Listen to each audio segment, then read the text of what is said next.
Shada, welcome to our podcast. Thank you. Thank you so much, Joanne. It's such a pleasure to have you here. I know we had a really nice chat last time when we met, and I took some time to think about how best to start this podcast, because there's so much that you bring to, I wouldn't say to the table, that's such a cliche. You're someone who's larger than life, and your career has been so rich in experience. But maybe let's go back to the beginning. What is your why? I know, again, that's a cliche term, but I'm not talking about Simon Sinek. I'm talking about what drives you, what drove you to become an executive coach? Well, you know what? It's called karma, because I ask everyone during my workshop, what is your why? And that's what we start with. Thank you for asking me this question. All right. And it does come from Simon Sinek. I mean, that's where I could articulate what this means. But let me tell you how it started. And whenever I talk to my participants, they always ask me this question. There's something about your voice. Were you born with this voice, or is it manufactured? Right. I'm asked this question. So, it's quite interesting. And what do you think? It's a trick question. I don't want to say manufactured because it sounds like this is something you made up, but I think you worked on it so that you could be your best authentic self. Okay, but whatever you said before also was correct. It is something that I created. It is not something that I was born with. As a little girl, I was 6 years old, extremely, extremely shy. And a very simple reason for it, I have an elder sister who's 1.5 years older than me. And the funny thing was that growing up, whenever I was asked to do something, my elder sister did it. And she did it because that's the job of all the elder siblings. You can ask everyone, do you have an elder sibling, or are you the elder one? I'm the eldest one. So you relate with this, right? Absolutely. To the extent that even when people used to come and ask me questions, she would answer. Really? When a serving staff would come and ask me, what do you want to eat? I would look at her. That's funny that you mentioned that, because that's what my son does. So I've got two, and he's only 2 years younger. And my parents always tell me, when we ask Raphael something, he looks at his sister. Yeah, what am I going to eat? I don't know. What are you going to eat? But what happened was that it was beautiful, because it was my security blanket. And one day when I turned 13, my parents decided to send me to a boarding school. And they sent my security blanket with me. Of course, this continued the dependence. And in a boarding school, you either have a warden, or we used to call them house mistress. So the house mistress of that boarding school, she observed this dynamic between me and my sister. She saw my sister remote controlling me. She saw me being so overly dependent on my sister. It was a give and take, that she decided to separate the two of us. And she put me in a dormitory far away. Now, right now, it doesn't sound very grave, but I actually reached the hospital. I had a nervous breakdown. How old were you then? 13. So you were completely and wholly dependent on your sister? Yes, because, it was very tough for me to be... First of all, I went to a boarding school. On top of that, I was separated from my sister. And I just couldn't take it, because I was homesick for about 8 months.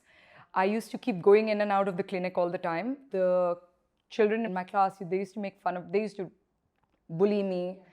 So it was anxiety, like a separation anxiety? A lot, yes. Wow. In fact, they used to make fun of me, saying that, switch on the fan and she's going to go to the clinic again. Because they saw you as someone who's very fragile, Exactly. I guess. Yeah. So, of course, I did not die.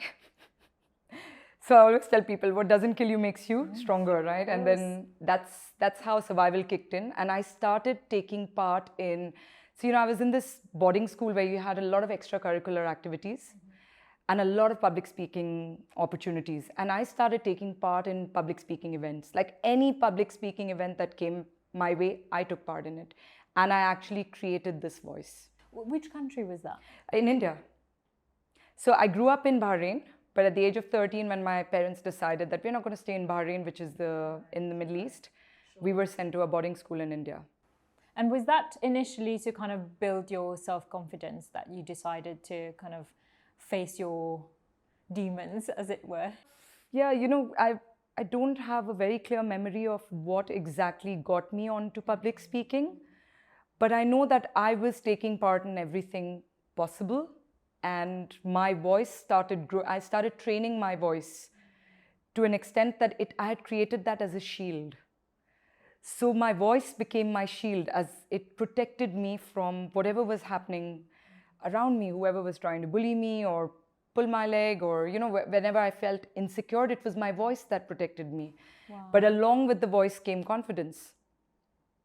And that confidence was a gift from the house mistress who separated the two of us. Wow. It was tough love. It was a small action, but it Yes. changed my life. Yes, and it took you, at least 8 months to get there, to switch Oh, out you of that. should. Oh my God, you should have, like, those 8 months, I hated that lady. I used to feel like, I used to detest her. I used to feel like, why am I here? And you won't believe it, till now she's alive. Till now, her birthday is on the 28th of August. I call her every year, and she listens to that same sentence every year. I'm who I am because of you. Because what she gave me was, when she gave me the gift of confidence, I realized that that's the most important thing in life, to feel good. And I dedicated my life towards making people feel confident. So that's how this entire, of course, I didn't realize it at that point.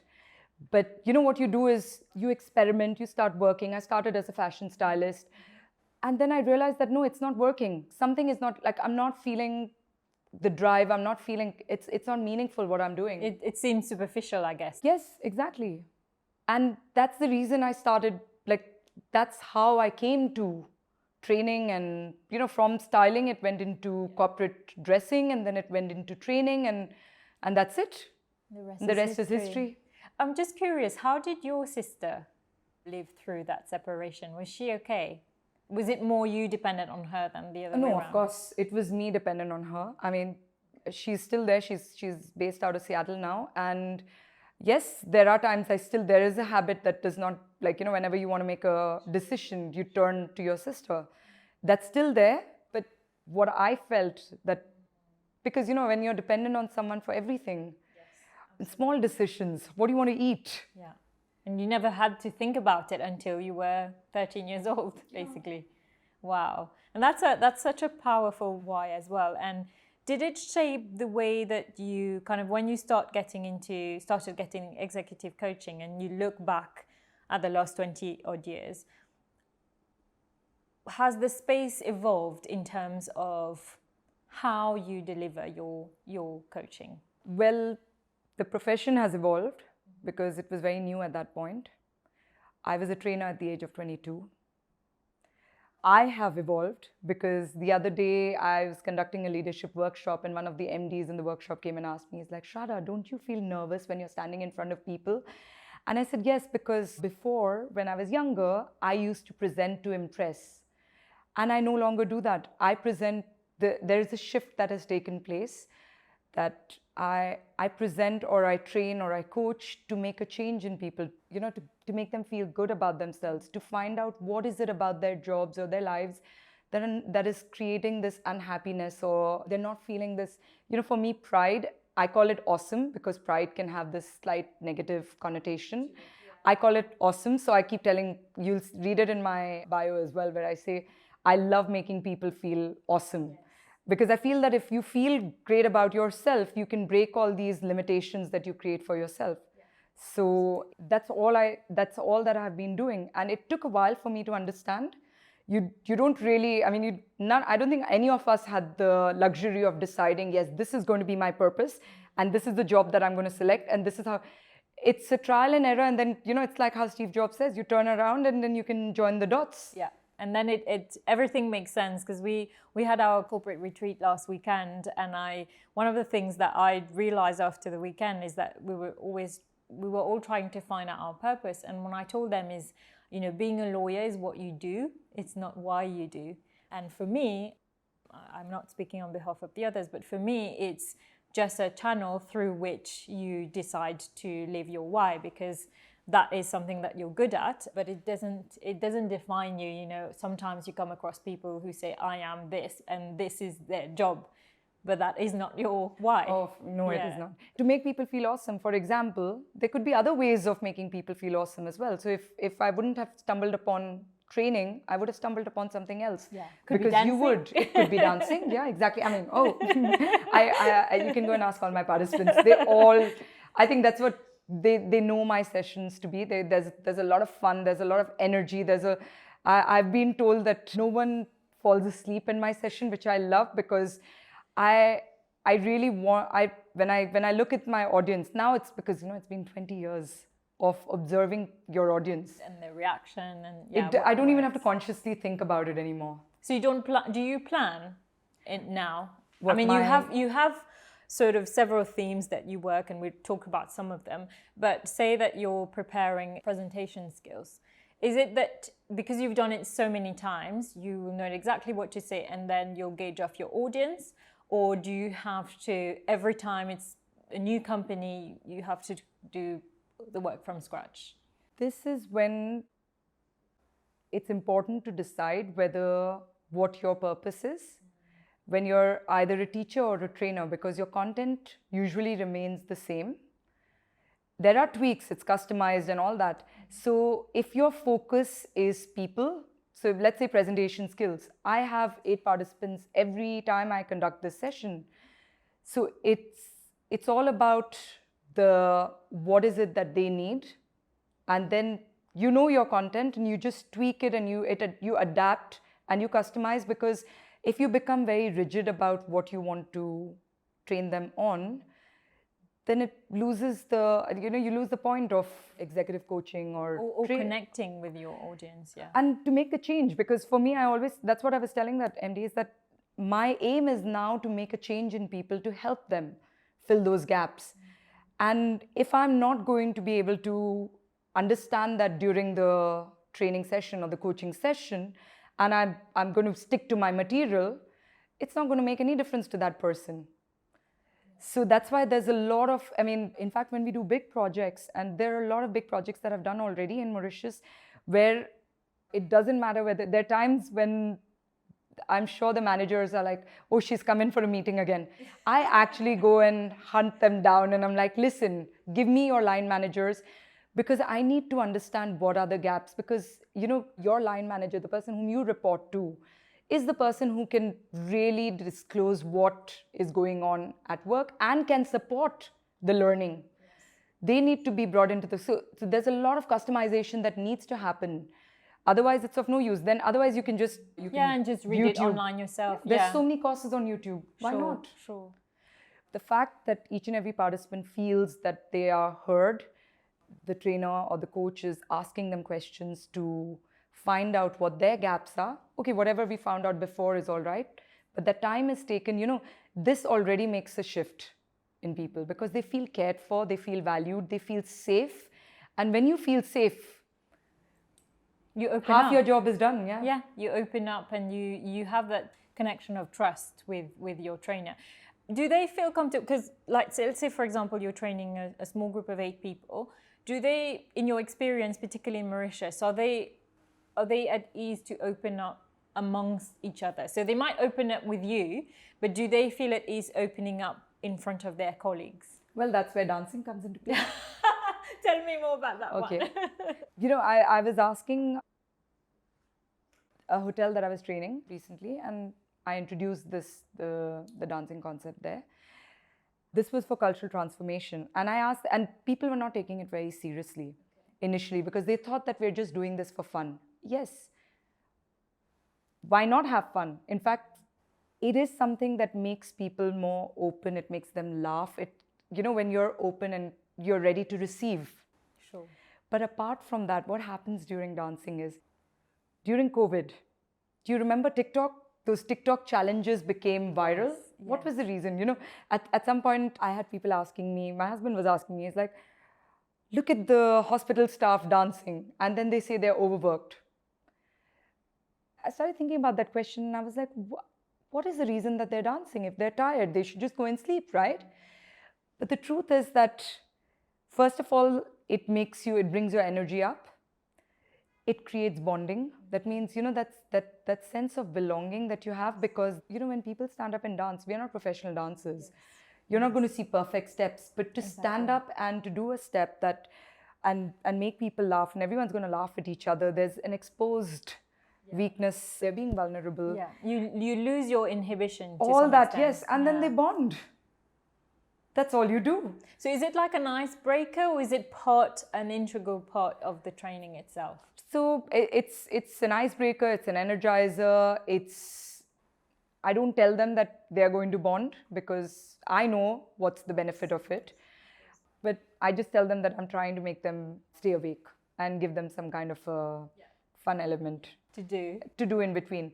The icebreakers are always that question that you asked me, which is, what is your why? I've just created a new version of it, which is called the Superpower. Right. What is your superpower? What is your superpower? And I have this entire exercise that I make them do, because I feel that people don't realize what their uniqueness is.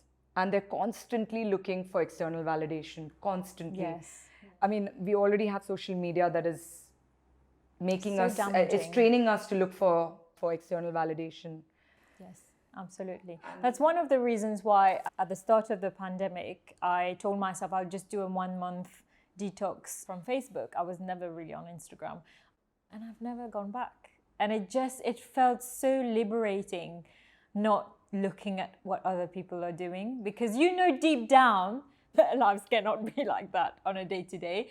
But we're human at the end of the day, so it's in our nature to kind of seek to compare and stuff. And it kind of not being on these socials just was a real eye-opener for me, and I don't even miss it. But yeah, like you said, it's the pressure of constantly seeking validation from others. Yeah, and that's what they're facing at workplace right now, because most of the time, that there's a talent crunch, this talent war going on. People are short-staffed, especially hospitality. But it's not only limited to hospitality. You've got, I work with different sectors, and everywhere there is this cry about people leaving, turnover is high.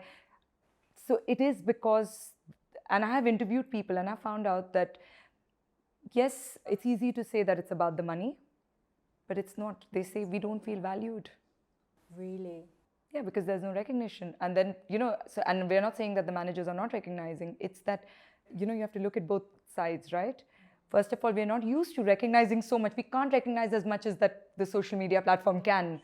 The number of likes and the number of eyeballs that you get, someone can't be walking around with you, with a camera. Giving you thumbs up all day. Yeah. Yes, to check. They can't do that.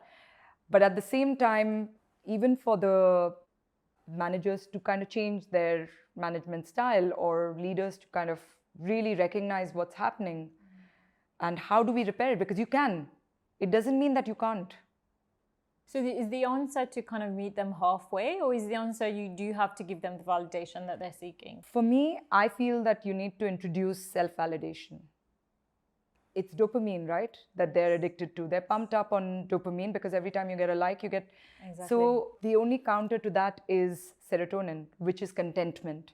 So we need to get people to understand and be content. That means, that's why whenever I ask people, this is my thing in every, I have my participants, when they walk up in front of me, even if after years, they'll walk up to me and they'll say, Shrada, I'm awesome. Aww. Okay, so that's my main objective in a workshop or in a coaching session. I want people to feel awesome, to be able to say, I'm awesome, because when they can figure out what their uniqueness is, it makes them say that they're awesome. And that's what I want to tell them, is that start introducing these elements, and we can retrain, we can help resolve. But it's not going to be so easy. It's not going to be so quick. Because there was a slow damage done, and then we got to repair this, and we got to do this for the... Right now, you're just looking for the need for external validation. Then comes mental well-being. There's going to be so much, and everywhere, all over. Like just recently, I was in Malaysia conducting a employee engagement conference. In fact, we didn't call it employee engagement, we call it employee experience conference. And one of the major topics that was discussed there was employee mental well-being. Yeah.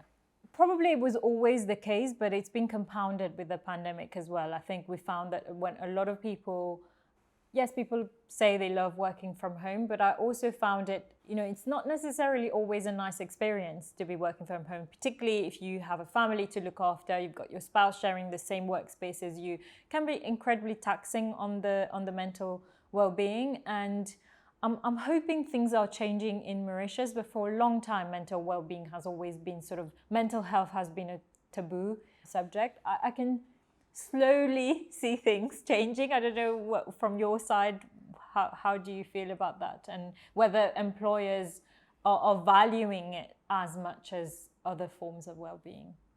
Okay, I don't know what's happening in Mauritius. I don't know what's happening in Singapore or Malaysia. All I know is, let me share with you what was said during this session by this gentleman called Dr. Mack from Singapore. I mean, he inspired me quite a lot. He says, so this is my question to all. So, the conference was for HR, right? We had all HR professionals in this conference. So the question was, health and safety is a part of the HR responsibilities, right? And he said, when we talk about health and safety, our aim is that when an employee comes into work, he must return back home with all 10 fingers. He said it so funny. Everyone was like, you cannot let him go back with half a finger less, right? But you can send him back with half a brain. Because it's invisible. Yeah. You can send him back with half emotionally damaged. And when he said that, it just it made sense to everyone, because it is true that the kind of pressure, because and companies are paying for dental health, by the way. Yes. Yeah. Yes, you're right. But what about the mental health? Honestly speaking, it is really difficult for people to wrap their heads around this right now, because we are from the generation where we were told it's in your head.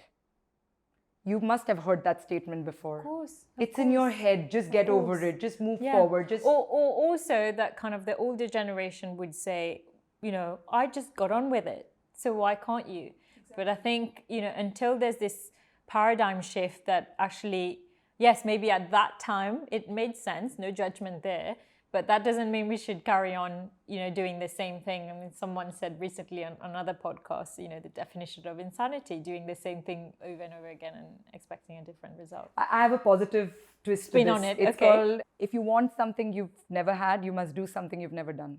This was one of my participants sent it to me, because I used to use the Albert Einstein quotation a lot. It was too negative. And no, not negative. It's just a mouthful. The moment you say insanity, everyone's lost you. And then you're trying to explain, what is insanity? And, that. And the moment you say, do you want something you've never had? Then you got to do something you've never done. And it's so simple and so straightforward. Absolutely. But I feel that sometimes things can be so subtle as well. And I'd like to come back to a story that you told me that really stayed with me. Actually, I've been looking for his autobiography to read, or biography to read since. You told me a story about the importance of colors. And it might seem very superficial in the sense that we're talking about external appearance. But the story stuck with me, because to me, it sent a message about how little things matter. So maybe if you can just share the story, I won't spoil it, about colors. That would be great. Okay, so let me give you the context of it again. I specialize in sales and hence presentations. And what happens is that we are constantly we're using our communication tools to influence, right? And that's when I realized that out of all the communication tools that we have at our disposal, image is one of them. And if we are making such good use of our voice, if we are reading up so much and we're trying to get the right words, the most amount of impact is created by visuals.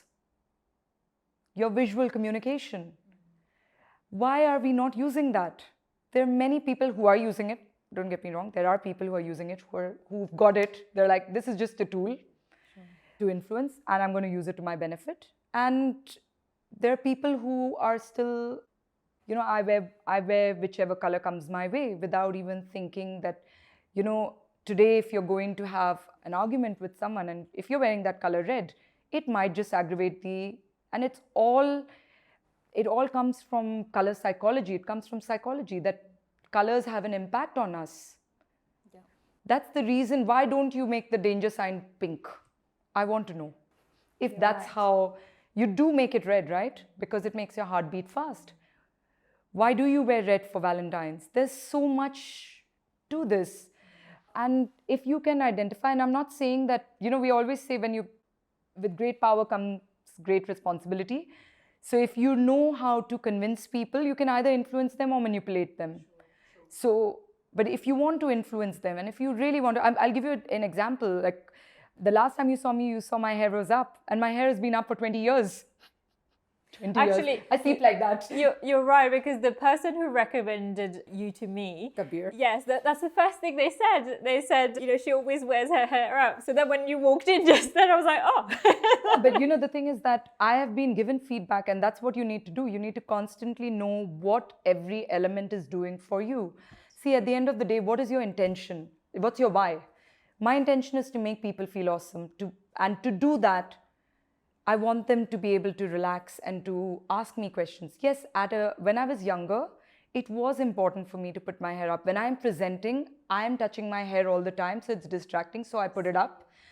There is a reason why I'm getting those distractions out of the way.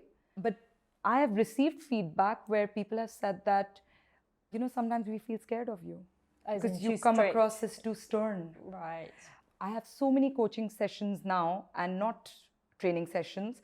So I can't make my coachee stand up and dance in the middle of alone, and it doesn't make sense. Needs no one to bond and I realized that I need to, because you'll see it in my bio also, my hair is released because it's to be more softer. We're not trying to fool someone. We're not lying to someone. All we're doing is that we're creating that environment for that person to be able to, it is a communication tool. So if you're not going to listen to it and you're going to copy paste what one person is doing, it's not going to work. So you need to find out. That's why we start with that context of understand what your intention is, understand what your purpose is, and then start creating your brand. You don't have to be a clone of someone else. You have your own uniqueness, and there are going to be colors, elements of your visual communication, your voice, your words, the words that you use. All that is going to fall into place. These are just ingredients that you select after you have decided what your purpose and what your intention is. So when those political leaders chose this very specific color in that story that you told me about, it was intentional because it was aimed with the intention to create a particular atmosphere. When I speak about colors and when we talk about the color red makes your heart beat very fast, the effect that it has is that the heart beats really fast. So you can use it in different interactions where it works for you. Like for example, when you're going for a hot date, you want your date's heart to beat fast. Of course, yeah. Okay, so you wear the color red. But this made me think of, so which is the color that makes people feel calm? Because there's a very big, there's one module that I do, and which is the most sought after module, which is called handling difficult situations. They like to call it handling difficult customers, but I've kind of reframed it for them saying, it's not the customer that is difficult, it's the situation that is difficult. So everyone, the moment you can go to any organization, this is the hot selling topic. So this is what made me feel like, okay, so if you don't wear red, what do you wear? So after doing a lot of research, we found out that Lee Kuan Yew, the founding father of Singapore, and obviously most of my 14 years of my training career was in Singapore. So we used to do a lot of research to find out what does Lee Kuan Yew actually do? And we realized that he used to wear this light pink, this baby pink, ice pink color every time he went. And in fact, you Google him right now, you will see. Just find light pink. Not only light pink, but you will see a lot of it. In fact, you will see during COVID, all the announcements that were made by Singapore, his son, Lee Hsien Loong, you will see he's wearing pink. There are pictures of him he's wearing pink, and there is a statement down, there's like a ticker going, stay calm. Yeah, because it is the color that makes people's heartbeat really, really, it doesn't kill you, it just slows it down, it calms you down, it really is. And now we see it. There are prisons that are being painted in Europe. In Switzerland, there's a prison that is being painted pink. In fact, it was being used for mental asylums first. Wow. You know, where did I notice that the first time? There is this movie called Glass. What's the director's name? M. Night Shyamalan. So M. Night Shyamalan came up with this trilogy. I mean, he came up with something called, I think, Breakable or Unbreakable. There was a Bruce Willis movie. Then he came up with another movie in between, which was called Split, where this guy goes into... And then he brought all of them together in the last part of the trilogy, which is called Glass. And you can see this, you can see it in the trailers if you go on YouTube, that all three of them are sitting in this big, massive room with a psychiatrist sitting in front of them, and the entire room is painted pink. And I was like, why is this? So now I actually show them these pictures to say, you know, we've seen a lot of bankers wear this ice pink and we wondered why they're doing that. Well, that's why. Why not you? I mean, again, I'm saying that if you're doing it to manipulate someone, that's on you. But if you want to calm someone down, it's going to be a win-win situation. No one wants to erupt and say things that they don't mean. And you're helping them do that. Because when things get heated up, no one likes what they say. Yeah, absolutely. So you're managing that situation for them. And, you know, these are small elements that it's just communication tool. It's just so sad that it's the most underutilized but most impactful. And so simple as well. It's so simple to simple implement. To change. That's why I ask people, like, out of the three elements of communication, you've got the voice, you've got the words, and you've got the visuals. Which one can you change fast? It is the visual. You go and get a haircut, your visuals have changed. Today, my visuals have changed. Absolutely. And so when you're doing your presentation skills modules, obviously, as you said, this is just one tool. Are there other kind of practical tools that you would, you know, without going into kind of deep training, that, you know, if some of the audience want to implement something quickly in their everyday lives, that they could use as tips to at least just get started on their journey of improving? Okay, so the visual part is just 0.1% of the training. It's just the time that we take is to make that shift in people's minds, to say that now kind of open your minds and start looking at things around you, because everything that is going to be around you can be used to communicate. For presentation skills, what I've noticed is that what really makes, like, it's a quick fix to your presentation is start doing your audience analysis. Think from the audience point of view, because what happens is, whenever people come for presentation skills workshop, they think that they're going to learn about body language, they're going to learn about, yes, that's a part of the delivery. But the first part of our training is actually audience analysis. Because if you can't learn how to speak your audience's language, you can impress them with your voice, you can impress them with the way you dress. But you will not be able to touch their hearts, you will not be able to, you know, something that needs to last. When you're making a presentation, you want the idea that you're sharing, you want it to last, you want people to remember it, you want people to take an action. That's what tells you that, yes, my presentation was successful. But if people just give you a round of applause and say, wow, that was a great presentation, that's not the end game, right? The end game is, the proof is in the pudding. Go and see what with them. Is there some. So whenever people come and tell me, right, the objective of my presentation is to create awareness. I'm like, no. After that, what? So after that creating of the awareness, what is going to happen? What is this person going to do? That is your objective. So whether you want people to start recycling, whether you want people to start creating more space for mental well-being at workplace, whatever is the case, there needs to be an action so to make that shift, it's important to start with the audience. We spend one entire day only on audience analysis, because that's where the planning part comes into play. So you don't start on the content until such time? Oh, no. This is a question that I ask all the participants before the training begins. I asked them, I said, okay, fine, you've got three elements in presentation. You've got the audience, you've got content, and you've got delivery. Tell me, if you were asked to make a presentation, what do you start with? There are some people who say audience, there are some who say content. But when I ask them to stand up and present, what do you think they've started with? Delivery. Content.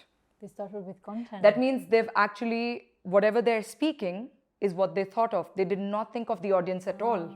So it's it's not tailored at all then to necessarily to the because audience. then you have people, and especially when I have people from finance, and I have a lot of auditors and all that come into my, because they really need that skill. So they come and say, Shraddha, I have so much content in my head. If when I have to make a presentation, I don't know what to. And I said, yes, obviously, because you are the subject matter expert. It's your baby. You know so much about it. But the audience doesn't. And you don't know what to cut and what to leave and what not to. All you need to do is, the moment you start understanding what the audience needs, then you start your content preparation, and it will shorten, it will save you time. Yeah. So your research also becomes focused. You don't just go all over the place. You are very sure about, this is what I'm going to present, so this is what my research is going to be about. And you are sure about it, that this is what the audience needs. That's why you start with you start with the end in mind. It's so true what you said, because in a month or so, I have to do a presentation with I should say, tough audience, in so much as they're all lawyers. So it's a very technical talk, and you want to keep it engaging, you want it to be fun, but at the same time, it's technical. So having that balance. And so my question to myself then is, how do I connect with the audience? I don't want to make them laugh for an hour and a half, but I don't want them to sleep either. So it's a tough one, actually. Yeah, actually, there are a lot of focus on the art of storytelling. Because a lot of people, of course, there are many engaging elements. When we discuss in the sessions, we've got almost about 14 to 15 engaging tools that can be used. Right. But the most powerful one is stories. Storytelling. The moment you start with a story, like what I told you about my sister, yes. The moment you start with a story, it just... Yeah, you've got the audience hooked then. Yeah, because they can relate with it. And then we say that facts and figures and data, it can satisfy the analytical part of your... But what you're actually doing is, you're triggering the analytical part, and the analytical part's objective is to rule it out. Right. That's what it's there for, right? It's trying to rule it out. Whereas the emotional part of your brain accepts, it makes decisions. It's quick. So sometimes, you must have seen that in Simon Sinek's video where he says, you may have all the facts and figures, but there's something else telling you that it's not right. Yeah, I can't make that decision. When you learn the art of storytelling, it actually addresses that part, that decision-making part of your brain. And also I find that it shows a vulnerable side of you as well, because I remember I did a talk a few months ago, and I started with a story. It wasn't conscious. But then I had people come up to me afterwards saying, thank you for being so brave. I didn't feel I was being particularly brave, but they felt like, for me to go back into that time of my life and be willing to share that, I must be brave. But I didn't feel I was being particularly brave. But yeah, you're so right. And the thing is, you become human. Yeah. To people. And then it's a beautiful tool. It is used every day. The best part is, if you want a tip for your audience, it is a tool that we use every day. Without realizing it most of the time. Yeah, every day you meet your close friends and you say, what happened today in the office? Yes. What is that? That's storytelling. And the ones who really don't do that, you have it's an acquired skill. Yeah. So the more you practice it, the better you get. It's a 3-step process. And you can make, and then your advanced level is just make people cry. If you can make people cry, you've got them. Is that because what you it's very do? tough to make people cry. Do you get to people to cry? No, I don't. Because I want people to feel awesome. But I have whenever we start this session, it is so beautiful. I have this in my sales trainings. I have them in my leadership training, because we are telling stories all the time. We are influencing people all the time. Sure. And you won't believe it. When we sit in that circle and everyone starts sharing, but they need to follow my formula that I give them. But the moment they start sharing, you should see, by the time we've come around the circle, people have started crying. In fact, by the time we reach the third person, people start crying. Wow. And I think a lot of people probably go deep, and stories come up about things that they probably haven't thought about in a long time as well. Yeah, and I think we have stories like, tell me, right from the morning, from the time you woke up this morning till now, you'll have at least 3 stories to tell. Definitely, yeah. It's because we've gone through experiences, whether it was at the parking lot, whether it was while you were, dealing with one of your clients.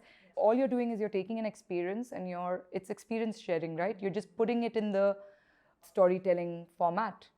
Sure. So it doesn't come across as boring, and you can create that interest. And yeah, that's a really, really good tip, I think, and very, as you said, simple, but very practical as well. It's something that each of us you can make use. it funny, and you can make it emotional, and you can, as long as you're talking about a real situation, you can really touch people. Yeah, you can connect, because I've people come and ask me, like, can you fake a story? I said, you know what, you can, but why do you want to? We're not teaching you how to manipulate. And also, people have, as you said, so many stories in their lives that you don't need to make up. Because all your communication elements will fall in line. The moment you talk about something that's really happened and it means to you, people will be able to see it. They'll be able to hear it. They will, you'll be able to get those vibes. And I think people can tell normally, unless you're a really good manipulator, they can tell if you're not being authentic. Yeah. It's not only about that. Just think about it. After you have shared a story that was not true, and you go back home, on a subconscious level, you know that you have not told. You feel like you've cheated your way somehow. It doesn't make you feel good. I mean, some people could justify that by saying, I was trying to make someone else feel better, and then I used it and it worked. But most of the times you don't feel true to yourself. So that's not going to make you feel good anyways. But when you share one of your experiences, you feel proud of an experience that you've been through, and you've made a difference in someone else's life. That's wonderful. Thank you so much, Shrada. I feel that we'll probably need another podcast to discuss other things. I'd love to explore the Gen Z issue a little bit. I know that probably will fill up one whole podcast. This is something that's very dear to my heart, in the sense that I think of my own children. I mean, they're probably not Gen Z. I don't know what they call that. The ones who Alpha, were born. Yeah, the Alpha generation. But I think in terms of what I wanted to achieve for this podcast, a lot of young professionals watch us, and they want tips as to how can they better themselves in everyday lives, and how can they, even start thinking about building a brand for themselves. That's personal branding. It's probably another topic as well. Yeah, for personal branding, one tip that I can give them is that when they create their personal brand, create it about who they are rather than what their job title is, because it's a very passive way of introducing yourself. Yes, we come from a generation where it was all about job titles. It's no longer, because people have forgot, and COVID reminded us of this. Absolutely. If you're not your job title, who are you? And that requires some deep work, probably. Oh yeah, I asked myself this question. I really had to ask myself this question, and really, it was required for people to feel that way, and that's the reason they give more importance to healthcare. They give more importance to. You will see there's a shift that's happening, right? And more importance to their family members, and I know a lot of organizations may not appreciate it because it affects productivity. Of course. And the bottom line. And the bottom line and all. But, the thing is that at the end of the day, you want happy employees. And because you happy want them employees to be engaged. And you want them to stay. You want them to thrive. Yeah, and you want someone happy working with you. It's like, why would you want someone who's so sad and who's depressed? And exactly. I was just telling my colleague earlier that, I mean, it may sound a bit controversial, but I don't care, that I've started to not like the word work-life balance, because it supposes that work is different and separate from life. Exactly. It should be about balance, absolutely. Yes. But talking about work-life balance suggests that work should be separate from life. And because when I ask them for their superpower, they ask me, for work or for home? I said, for life. Exactly. For life. Tell me, what is your superpower for life? Because if it's your superpower, you're using it everywhere. Exactly. So I really hope that we can create a happy workplace. Thank you. Thank you for your time. Through your podcast. Thank you. Thank you very much.